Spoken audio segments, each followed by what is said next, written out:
চট্টগ্রামের কৃতি সন্তান, দেশ বরেণ্য কথাশিল্পী, লেখক, গবেষক, অনুবাদক, দৈনিক দেশজগৎ ও দৈনিক ডেসটিনির ভারপ্রাপ্ত সম্পাদক কবি মাহমুদুল হাসান নিজামী গত ৫ই মার্চ বৃহস্পতিবার ভোররাতে ইন্তেকাল করেন।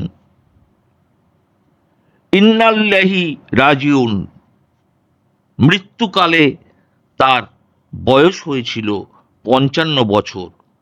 তিনি স্ত্রী, ২ ছেলে এবং ১ মেয়ে সহ অসংখ্য গুণগ্রাহীদের রেখে গেলেন। কবি মাহমুদুল হাসান নিজামী ঢাকা থেকে ৪ঠা মার্চ বুধবার রংপুরে একটা সাহিত্য অনুষ্ঠানে যোগদান করতে গিয়েছিলেন। সেখানেই আকস্মিকভাবে তার হার্ট অ্যাটাক হয়।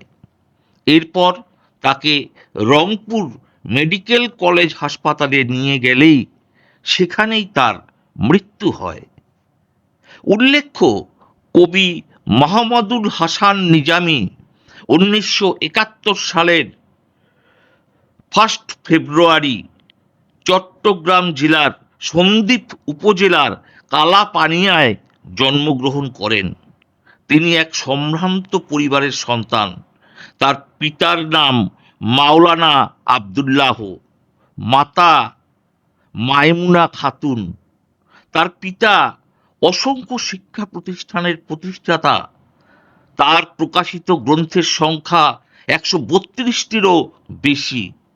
কবি মাহমুদুল হাসান নিজামীর মৃত্যুতে শোক প্রকাশ করেছেন চট্টগ্রাম ইতিহাস চর্চা কেন্দ্রের সভাপতি সোহেল মোহাম্মদ ফখরুদ্দিন, বিশ্ব মুসলিম হিস্ট্রি অ্যাসোসিয়েশনের সভাপতি লায়ন মোহাম্মদ শওকত আলী নূর, চট্টগ্রাম নাগরিক ফোরামের মহাসচিব Mohammad Kamal Uddin, Cox's Bazar chamber of commerce ইন্ডাস্ট্রিজের প্রাক্তন অধ্যক্ষ ডক্টর মোহাম্মদ সানাউল্লাহ, আল্লামা রুমি সোসাইটির মহাসচিব সুফি কবি সিরাজদৌল্লা, সাংবাদিক ওসমান জাহাঙ্গীর, এ.কে.এম.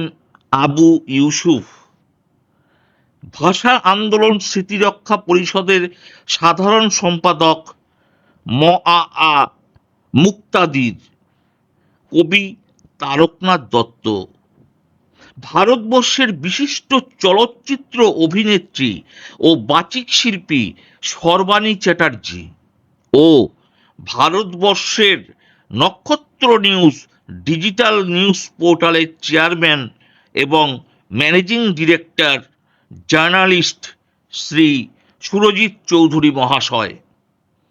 শোকবার্তায় তারা এবং নক্ষত্র নিউজের পক্ষ হইতে কবি মাহমুদুল হাসান নিজামীর আত্মার মাগফিরাত কামনা করেন এবং তার শোক সন্তপ্ত পরিবারের প্রতি সমবেদনা জানান।